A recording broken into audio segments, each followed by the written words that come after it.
আছো? আশা করি ভালো আছো। আজকের এই ভিডিওতে আমি নবম দশম শ্রেণীর কেমিস্ট্রির চ্যাপ্টার 3 নিয়ে আলোচনা করব, অর্থাৎ হচ্ছে তোমাদের পদার্থের গঠন, স্টেট অফ ম্যাটার নিয়ে আলোচনা করব। তো এর আগের ভিডিওতে আমি তোমাদের পড়িয়েছিলাম যে মৌলিক পদার্থ, যৌগিক পদার্থ এবং পরমাণু ও অণু সম্পর্কে।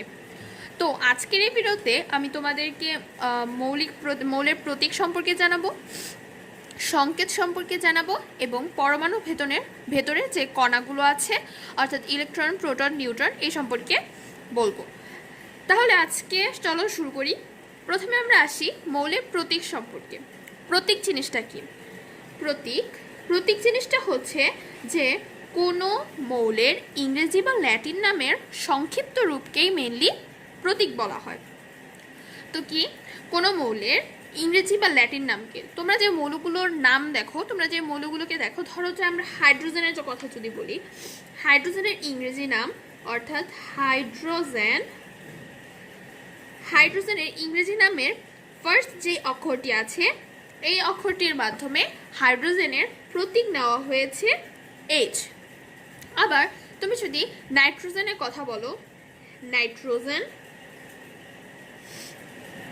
নাইট্রোজেনের এই যে প্রথমের আমাদের যে এন আছে অর্থাৎ ফার্স্টের যে অক্ষরটি আছে এটির মাধ্যমে কিন্তু এটার নাম এন নেওয়া হয়েছে। এটাকে তোমরা কিন্তু এনের মাধ্যমে এন কোনো জায়গায় থাকলে কিন্তু তোমরা বুঝতে পারো যে এটা হচ্ছে নাইট্রোজেন। আবার হাইড্রোজেনের ক্ষেত্রে এইচ থাকলে তোমরা বুঝতে পারো যে এটা হচ্ছে হাইড্রোজেন। আবার ধরো আমরা যদি আরও একটু ডিপলি কোনো একটা মৌলের কথা বলি, ধরো আমরা যদি ক্যালসিয়ামের কথা বলি, তো ক্যালসিয়ামের ক্ষেত্রে এই যে দেখো ফার্স্টের এখানে কিন্তু শুধু যদি সিটা নিয়ে নেয়, দেখো এটার মধ্যে আবার একটি কথা আছে, তুমি এখানে যদি শুধু সি নিয়ে নেয় তাহলে কিন্তু এটার হয়ে যাবে সি। কিন্তু আমরা কিন্তু এই যে সি যে প্রতীকটি আছে সেটাতে কিন্তু কি বুঝে থাকি? কার্বনের ফার্স্টের যেই অক্ষরটি আছে এটিকে নিয়ে কিন্তু কার্বনের যে প্রতীক সেটাকে সি বানানো হয়েছে। এখন যদি ক্যালসিয়ামেরটাও এভাবে নেওয়া হয় তাহলে কিন্তু আমাদের এটা দুটো কিন্তু সেম হয়ে যাবে। তাহলে কিন্তু আমাদের বুঝতে অসুবিধা হবে যে কোনটা আসলে কার্বনের কথা বলেছে, কোনটা ক্যালসিয়ামের কথা বলেছে। তাই কি করা হয়েছে? প্রথম দুটো অক্ষর নেওয়া হয়েছে অর্থাৎ সিএ। এর জন্য কিন্তু আমাদের ক্যালসিয়ামের প্রতীক হচ্ছে সিএ। সিএ যে কোনো জায়গায় থাকলে আমরা বুঝতে পারি যে এখানে আমাদের ক্যালসিয়ামের কথা বলা হয়েছে। আবার আমরা যদি ক্লোরিনেরটা দেখি, তো দেখো ক্লোরিনের হচ্ছে ক্লোরিনের ক্ষেত্রে আবার কি করা হয়েছে? ক্লোরিনের ক্ষেত্রে আমাদের মাঝের যে এইচ অক্ষরটি আছে এটিকে সরিয়ে দেওয়া হয়েছে এবং এই সি আর এই এল মিলে আমাদের ক্লোরিনের প্রতীক হয়েছে সিএল। তো যে কোনো জায়গায় সিএল থাকলে আমরা বুঝি সেটা ক্লোরিন, কিন্তু ক্লোরিনের মাঝখানে আমাদের আরও একটি এইচ ছিল যেটিকে এখান থেকে বাদ দিয়ে দেওয়া হয়েছে। আবার ধরো আমরা যদি ক্যাডমিয়ামের কথা বলি, দেখো ক্যাডমিয়ামের ক্ষেত্রেও সেম কাজটি করেছে। ক্যাডমিয়ামের ক্ষেত্রে ভিতরের যে এটি আছে সেটিকে সরিয়ে দেওয়া হয়েছে। এখন দেখো বেশিরভাগ ক্ষেত্রে তোমরা দেখবে যে মাত্র দুটো অক্ষর নিয়েই কিন্তু সবসময় প্রতীক করা হয়। তুমি দেখবে যে দুইটা লেটারের মাধ্যমে তুমি প্রতীক পেয়েছো কোনো মৌলের প্রতীক। তো দুটো অক্ষরের বেশি কিন্তু পাওয়া যায় না, যে তিনটে অক্ষর দিয়ে মৌল পাওয়া যায় না বলতে গেলে। তো এখন যদি এখানে সিএ বানিয়ে দেয় তাহলে কিন্তু এখানে আমাদের এই সিএ দিয়ে কিন্তু আমাদের ক্লোরিনের সাথে ক্যালসিয়ামের সাথে মিলে যাচ্ছে। তো ক্যালসিয়ামের সাথে মিলে গেলে কিন্তু আবার আমাদের একটা ঝামেলা হয়ে যাচ্ছে যে কোনটা ক্যালসিয়াম কোনটা ক্যাডমিয়াম আমরা কিন্তু বুঝতে আমাদের অসুবিধা হবে। এই জন্য এর ভিতরের এখন আবার কিন্তু আবার একটা দেখো, তুমি যদি ভাবো যে তাহলে আমরা ডিটাকেও নিয়ে নিই এটার সাথে, তাহলে কিন্তু তিনটা অক্ষর হয়ে যাচ্ছে, তাহলে কিন্তু আমাদের মৌলের প্রতীক এটা হবে না। এই জন্য ভিতরের এটাকে আমরা বাদ দিয়ে দিয়েছি এবং এই ডিটাকে লিখে দিয়েছি। এইভাবে আমাদের ক্যাডমিয়ামের সংকেতটা হয়ে গেল। এরকমই কিন্তু ক্লোরিনের ক্ষেত্রেও হয়েছে। তো এটাই হচ্ছে মেইনলি প্রতীকের হচ্ছে আমাদের মেইন যে তোমার প্রতীকগুলো কিভাবে এসেছে এটার ধারণা। এখন আমরা এগুলো তো শিখলাম, জাস্ট আমরা ইংলিশ যেই নামগুলো আছে সেখান থেকে আমাদের প্রতীকগুলো বের করা। এখন দেখো অনেক মৌল আছে যেগুলোর প্রতীক যেগুলো আছে সেগুলো ল্যাটিন ভাষা থেকে নেওয়া হয়। ল্যাটিন ভাষা থেকে এভাবে নেওয়া হয়, ধরো আমরা যদি সোডিয়ামের কথা চিন্তা করি, আমরা বলছি সোডিয়াম, কিন্তু সোডিয়ামকে তুমি যদি ইংলিশে দেখো তাহলে কিন্তু এরকমভাবে লিখতে পারো যে সোডিয়াম, বাট আমাদের সোডিয়ামের সংখ্যা প্রতীকটা কি তোমরা জানো, সোডিয়ামের প্রতীক হচ্ছে Na।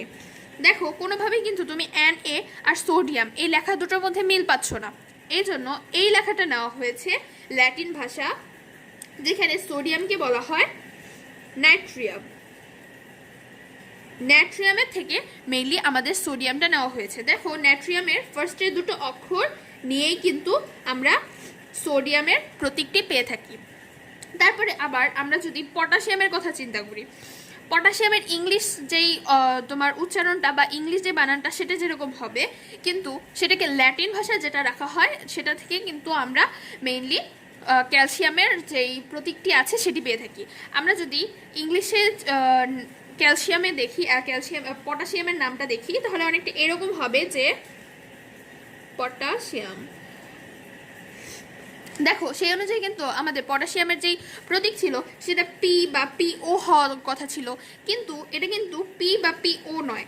এটার প্রতীক আমরা কি পাচ্ছি? এটার প্রতীক আমরা পাচ্ছি কে। কেটা আসছে কোত্থেকে? কেটা আসছে ল্যাটিন ভাষা থেকে, যেখানে পটাশিয়ামকে বলা হয় ক্যালিয়াম, CALIUM, ক্যালিয়াম।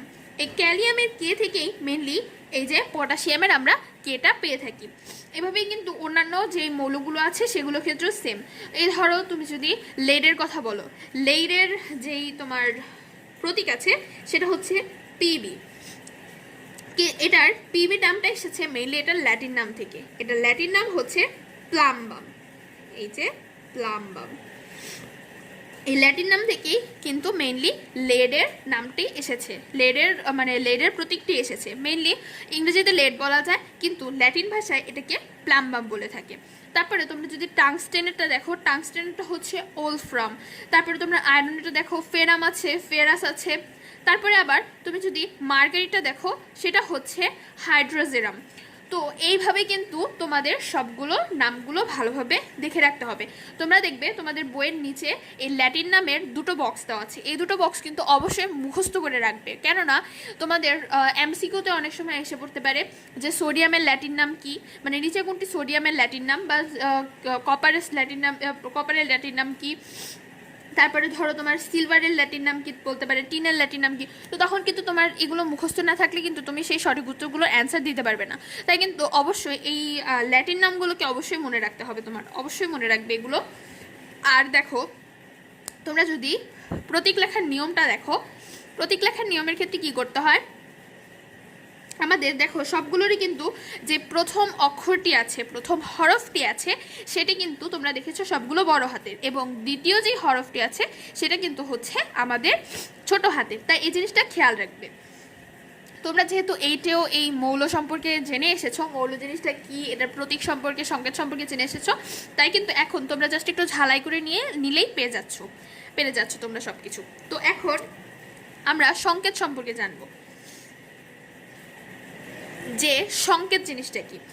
ধরো আমরা যদি হাইড্রোজেনের কথা চিন্তা করি, যে হাইড্রোজেনের একটি অণুকে আমরা যদি প্রকাশ করতে যাই, হাইড্রোজেনের একটা অণুকে যদি আমরা প্রকাশ করতে যাই, অণুকে যেহেতু প্রকাশ করব, তাহলে আমরা কীভাবে করব? H2 লিখতে পারি। হাইড্রোজেনের একটা অণু H2।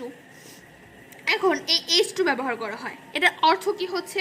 এর অর্থ হচ্ছে যে একটা হাইড্রোজেন অণুতে আমাদের দুটো হাইড্রোজেনের পরমাণু রয়েছে, আমরা যেটা আগে পড়ে এসেছি।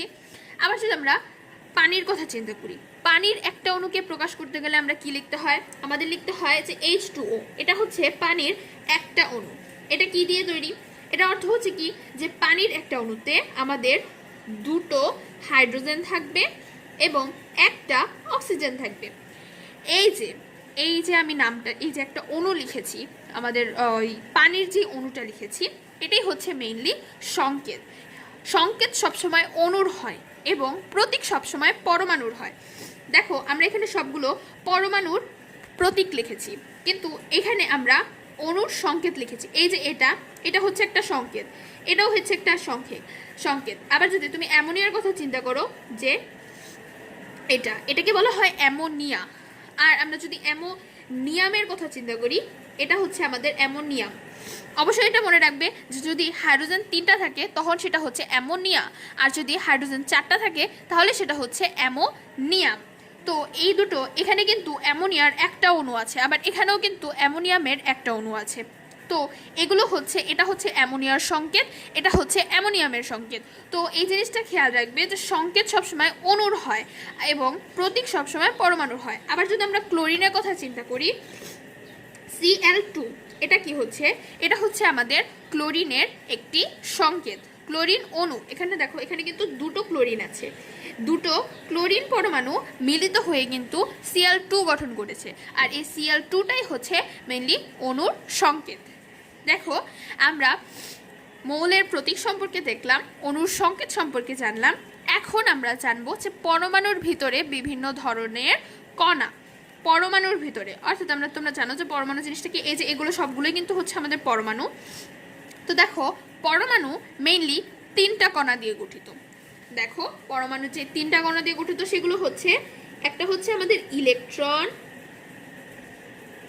আরেকটা হচ্ছে আমাদের প্রোটন, এবং আরেকটা হচ্ছে আমাদের নিউট্রন।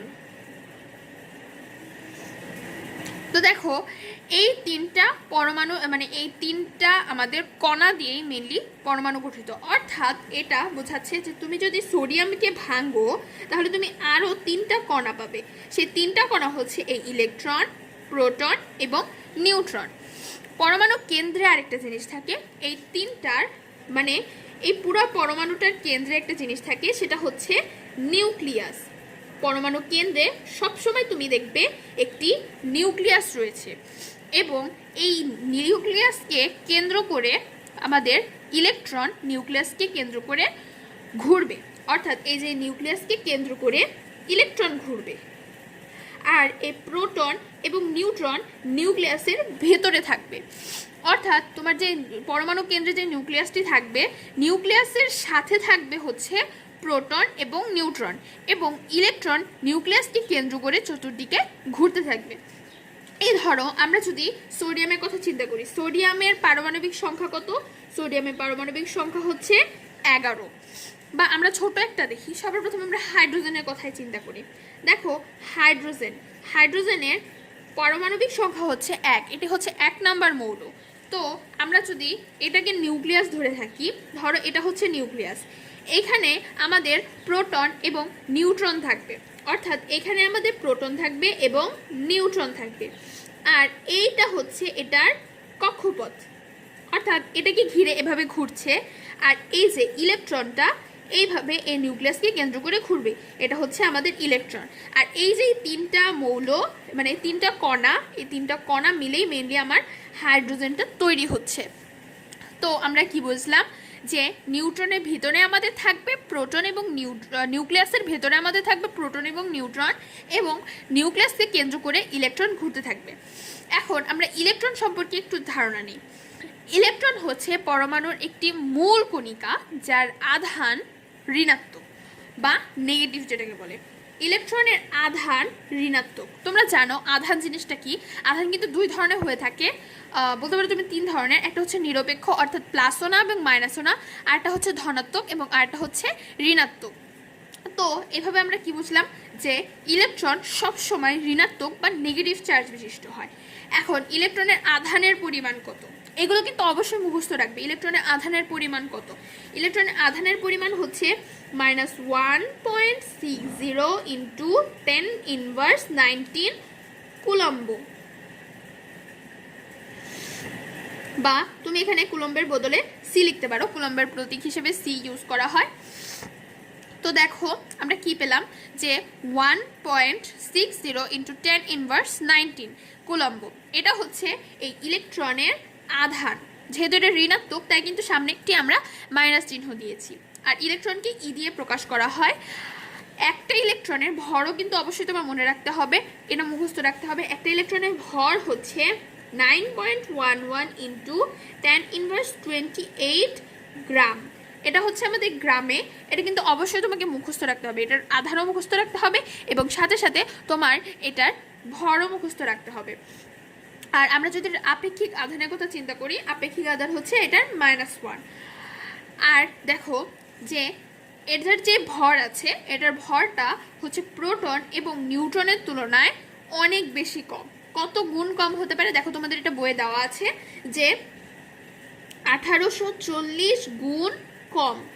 অর্থাৎ এই যে প্রোটন এবং নিউট্রন আছে এটার যেই ভর তার থেকে ইলেকট্রনের ভর 1840 গুণ কম। এর আপেক্ষিক আধান অলওয়েজ শূন্য আপেক্ষিক যে ভর সেটাকে সবসময় শূন্য ধরা হয়। তো দেখো আমরা ইলেকট্রন সম্পর্কে জানলাম, এখন প্রোটনের সম্পর্কেও আমরা জানি। প্রোটনের যে চার্জ সেটা হচ্ছে ধনাত্মক অর্থাৎ প্লাস, প্রোটনকে প্লাস ধরা হয়। এখন আমরা জানবো যে প্রোটনকে আবার পি দিয়ে প্রকাশ করা হয়।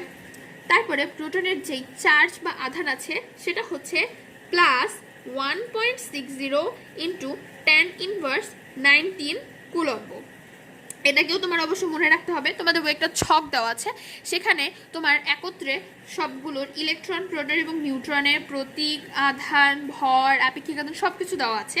তোমাদের ওই ছকটা কিন্তু একেবারে ভালোভাবে মুখস্থ করতে হবে, কেননা পরীক্ষায় কিন্তু অনেক সময় আসে যে ইলেকট্রনের আধান কত, ইলেকট্রনের ভর কত, এবং ইলেকট্রনের ভর এই জিনিসটা কিন্তু অবশ্যই তোমাকে ফিজিক্সেও কাজে লাগবে, তাই কিন্তু এটাকে অবশ্যই মনে রাখবে। আবার প্রোটন নিউট্রনের সবগুলোর ভরই কিন্তু তোমার ফিজিক্সে কাজে লাগবে, তাই কিন্তু তুমি কেমিস্ট্রির মাধ্যমে ফিজিক্সেরও কিছু কিছু করে ফেলতে পারো। তো দেখো আমরা করি এবার, এটা হচ্ছে এটার আধান।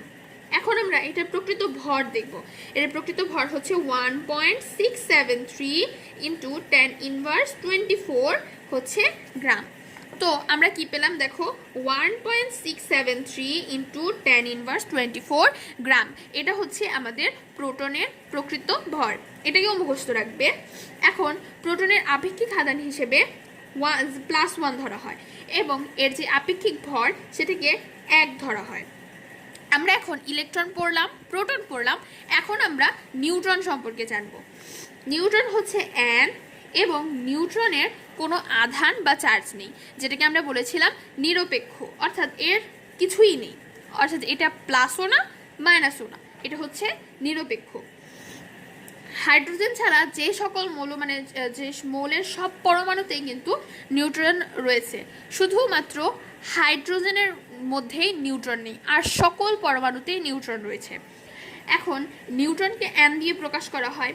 নিউট্রনের যেই আধান বা চার্জ সেটা যেহেতু কিছুই নয়, তাই কিন্তু আধান বা চার্জ হচ্ছে 0, আর এর যে প্রকৃত ভর সেটা অনেকটা প্রোটনের সাথে মিলে যায়, জাস্ট একটা ডিজিটের তফাৎ।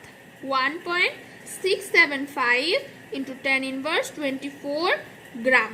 ওখানে কি ছিল, আমাদের প্রোটনের ক্ষেত্রে ছিল 1.673 আর এখানে শুধু 1.675। এই জিনিসটা কিন্তু অবশ্যই মুখস্থ রাখবে বা মনে রাখতে হবে তোমাদের। আর এর আপেক্ষিক আধানও হচ্ছে 0 এবং এর যেই আপেক্ষিক ভর আছে সেটা হচ্ছে 1। অর্থাৎ আমরা যদি এখন ভালোভাবে সবগুলোকে বলি যে ইলেকট্রনের আধান হচ্ছে মাইনাস, অর্থাৎ এটা হচ্ছে ঋণাত্মক, প্রোটন হচ্ছে ধনাত্মক, নিউট্রন হচ্ছে নিরপেক্ষ। এদের ভরগুলোকে মুখস্থ রাখবে এবং এদের আপেক্ষিক আধানের ক্ষেত্রে ইলেকট্রনেরটা হচ্ছে মাইনাস, প্রোটনেরটা হচ্ছে প্লাস, এবং আর যে তোমার নিউট্রন আছে সেটা হচ্ছে 0। আর আপেক্ষিক ভরের ক্ষেত্রে ইলেকট্রনের ভর হচ্ছে 0, আর প্রোটনের ভর হচ্ছে 1 এবং নিউট্রনেরও ভর হচ্ছে 1। সো আশা করি তোমরা এই ভিডিওতে এই সবগুলো ডিটেলসলি ভালোভাবে জেনেছো। এগুলো যদি ভালোভাবে জেনে রাখো তাহলে কিন্তু অনেক MCQর অ্যান্সার তুমি দিয়ে দিতে পারবে। এর পরের ভিডিওতে আমি তোমাদের পারমাণবিক সংখ্যা সম্পর্কে আলোচনা করব, ভর সংখ্যা সম্পর্কে আলোচনা করব। তাহলে বন্ধুরা আজকে ভিডিওটি এই পর্যন্তই। অবশ্যই আমাদের চ্যানেলকে সাবস্ক্রাইব করবে এবং পাশে থাকা বেল আইকনটিতে ক্লিক করবে এবং আমার এই ভিডিওটি তোমার অন্য ফ্রেন্ডদের সাথে শেয়ার করবে। আল্লাহ হাফেজ।